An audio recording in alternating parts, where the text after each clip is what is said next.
Hello everybody and welcome back to another episode of Microsoft Flight Simulator 2024 Sim Update 3 Beta. We're going to talk about what it actually does, what it has been bringing to the simulator, what my experience has been over the last 2 days, and then some further detail on performance improvements that you guys can expect to see when it finally releases and comes your way. We're also going to be talking about the ability to share controls. Stick around. If you are interested in any of my tutorial guides for Microsoft Flight Simulator, or simply interested in supporting the channel, consider joining me on Patreon. Patreon subscribers level tier 2 and above have access to all of my guides, as well as any future guides that come down the road. Patreon link can be found in the description below.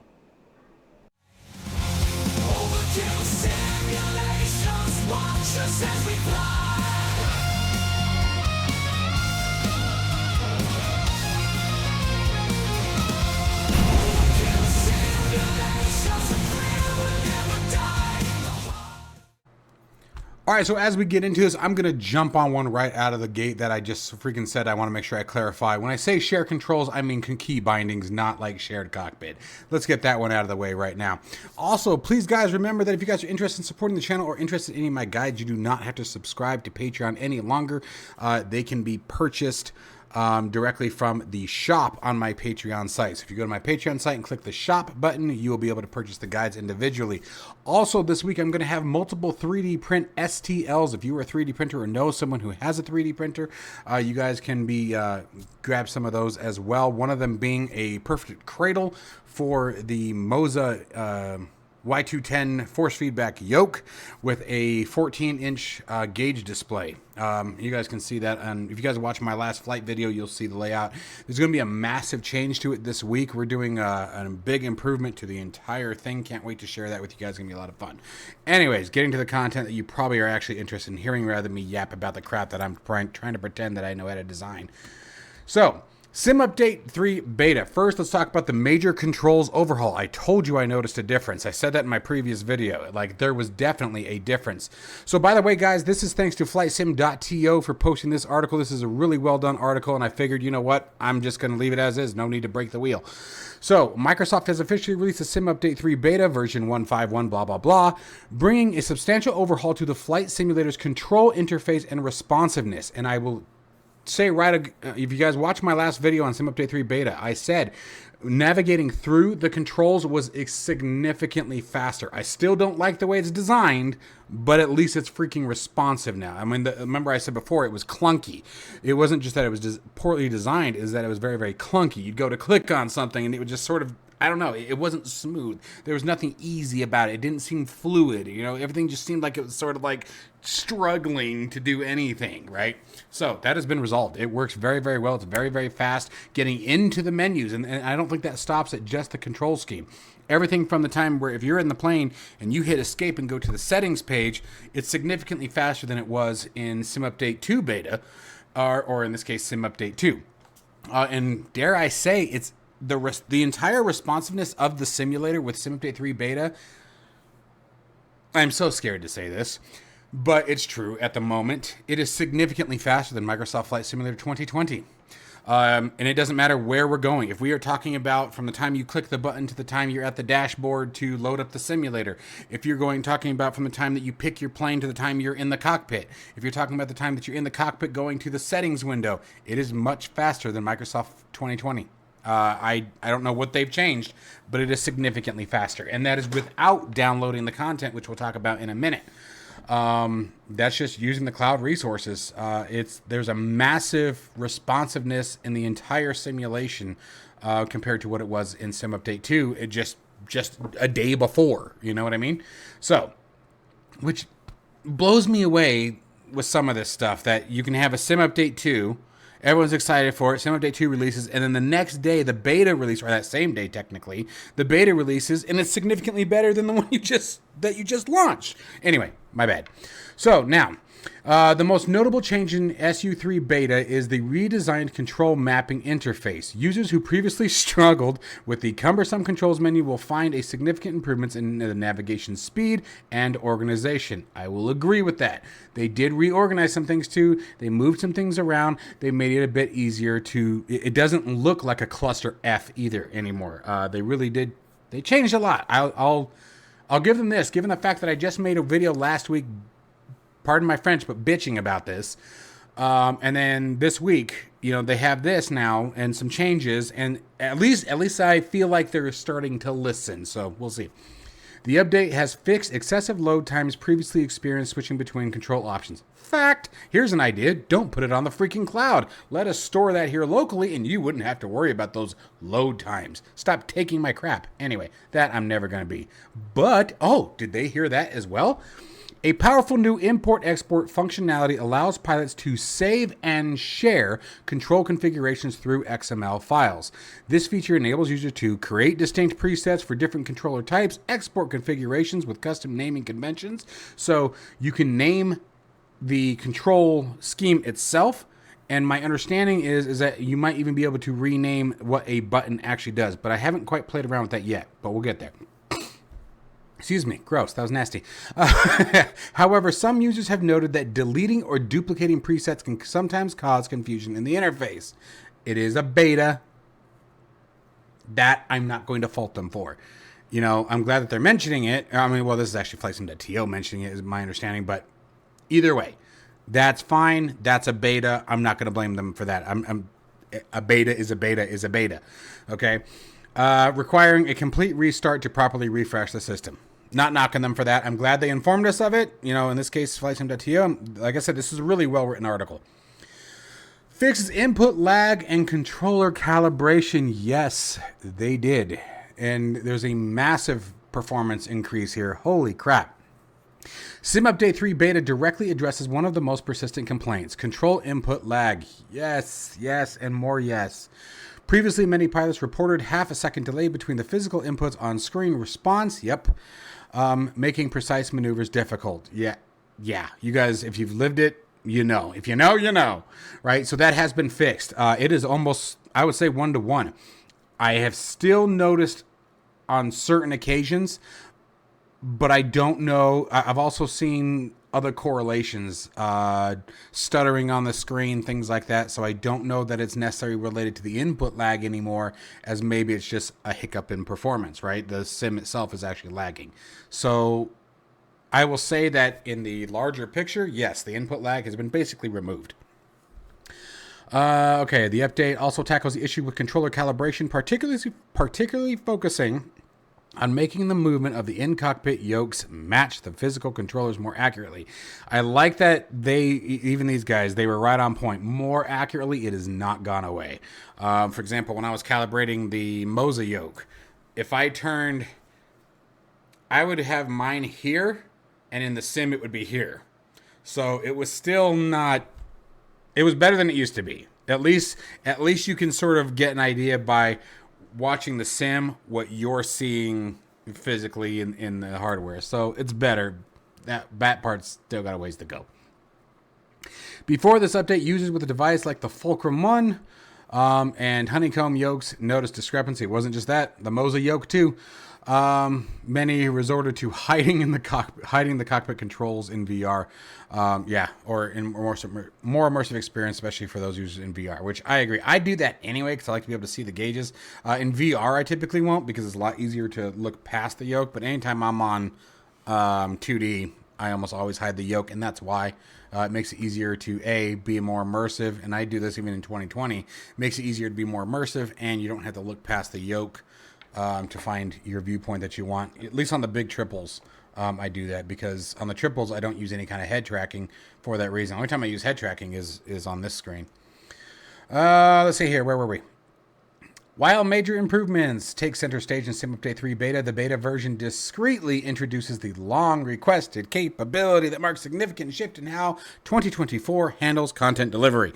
And this was my big thing in the last video that I did, is the ability to download content. Now, some people were saying that they downloaded and noticed absolutely zero difference. It depends on what the download is. It depends if you already have that data cached. So my thing to people who are testing that and they're saying, nope, I noticed absolutely zero difference whatsoever, is it already cached? Are you going to a new area? Are you downloading content and then going to that area for the first time? Did you clear your cache before when you updated a sim update 2? You know, these are things that you have to consider. If it's already cached, no, you're probably not going to notice much of a difference. At the same token, if you have an incredibly high internet speed, like for the most part, I was never really impacted by this. Where I saw the improvement is during the startup. My startup dropped dramatically. We'll talk about that in a minute. But here's some of the things that you guys see on screen. These are just some of the examples of what you can download. Now, for many users, this addresses a major limitation of the SIM's initial release. After installation, users on the official forums noticed that terminal buildings look way more detailed, even from a distance. And that's the thing that you're going to see a big difference on. It may not always be speed. You may notice further detail. You may have a completely smooth experience, but for all you know, you may be also missing a ton of details, shadowing, lighting, a shed that's over there in the corner, you know, things like that. These are the things that you want to watch for. It's not all about speed. It may be missing detail and missing textures as well. Okay, so think about that as you guys are testing this out. You may not notice a speed difference. If you're already having great performance, boom, brother, knuckles to you, brother or sister, whatever. But make sure you guys are looking at the entire picture and seeing if you're noticing a difference in the detail. And it could be something as simple as markings on the ground. Okay? So here's the answer to everybody. Why local downloads matter. The ability to download content locally represents a crucial advancement for the Microsoft Flight Simulator Sim Update 3 beta, addressing the fundamental issues that have plagued many users since launch. The feature tackles several key problems that significantly impacted player experience. Unfortunately, the streaming-focused approach of Microsoft 2024 created substantial barriers for players with limited internet access. That is a fact. It's also limited hardware. Limited RAM, so that we're going to talk about hardware, RAM, CPU. It goes more than just limited internet. But users reported initial loading time stretching up to 10 to 15 minutes. What did I tell you guys when Sim Update 2 installed? I was perfectly fine on the beta. When Sim Update 2 officially released and my system updated to the latest release version, my load time skyrocketed. And I still think that was me. I still think that there was either leftover garbage, no trash, whatever you want to call it, from the Sim Update beta version. I think that there was a caching issue, maybe. I don't know. I do think that it was local to my machine. Make no mistake about that, because plenty of people were reporting absolutely flawless experience with Sim Update 2. And I love hearing that, because when people say things like that, when I'm struggling with something, it doesn't matter what it is. If I'm one of the only ones struggling with it, then that tells me it's something I can fix. I just have to find it, right? So, and whatever it was, when I did the Sim Update 3 beta, fixed it. So whatever it was, resolved everything. With many experienced frustrating delays stuck at 5% loading. I haven't seen that in a very long time, but again, the nearly 7 minutes. I haven't seen the loading language. That wasn't what it was.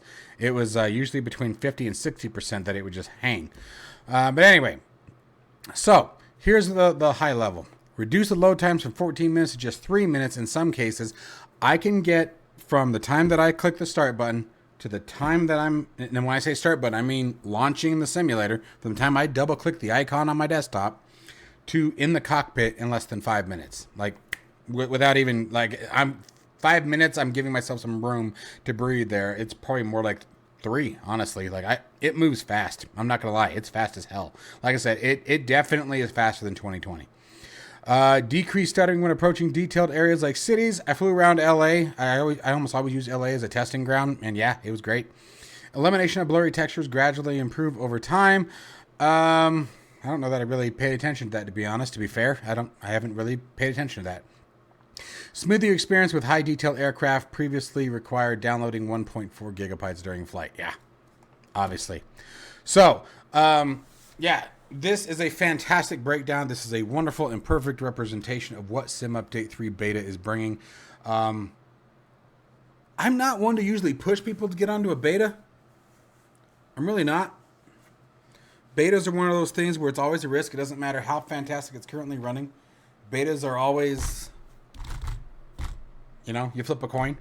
But I'm really recommending this. And if you guys haven't, if you're on the fence and you don't know how, you need to download the Xbox Insider app.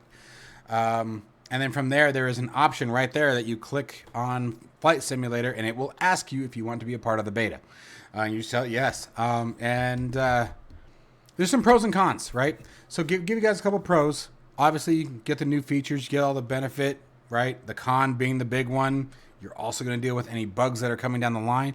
But I'll tell you this, Sim Update 2 Beta was flawless for me. I had a great experience in Beta 2. Beta 3 is even more phenomenal. The other kind of cool thing about being on the beta is you access a different server than the public release. So the servers tend to be a bit more, to be quite honest, smoother.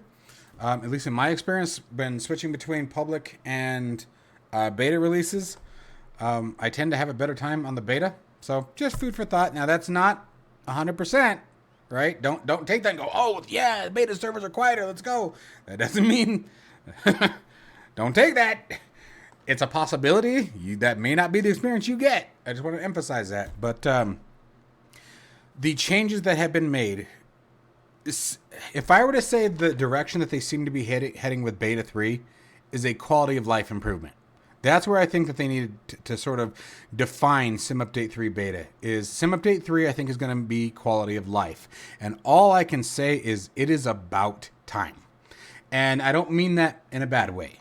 I don't mean that to be mean to Asobo or anybody else. I don't. I mean, genuinely, it's time. Like, we've been waiting. This has been going on since November. We've been battling a lot of the nuances. I've said it from the start, the sim, when it matures, is going to, I still think it's going to blow 2020 away. For the people who say, what does it offer that 2024 doesn't? Then you need to pay attention. Like, it offers a lot more than 2020 can. The scenery alone is significantly different than 2020. The graphics, the quality, the shading, the lighting, the sounds, the features, the integrations between third-party applications, the EFB. I can go on and on. You know, one of the things that's planned for 2024 is a native shared cockpit. You know, you can't get that in 2020. The careers mode, which will obviously advance again as time moves on. There's a lot of updates or a lot of features in 2024 that 2020 just flat out can't do and probably never will without the assistance of third-party applications. But the native graphics alone, the speed of operation, we just got done talking about, the speed of operation is significantly in Sim Update 3 Beta. I want to emphasize that. In Sim Update 3 Beta, Microsoft Flight Simulator 2024 is 100% definitely faster than 2020 and extremely noticeable. Okay, so pointing that out. But let me know what you guys think. I hope you guys are excited for this. Even if you're not joining the beta, I hope you're excited about the features that are coming our way. Let me know your thoughts. As always, folks, stay safe and healthy. See you in the next one.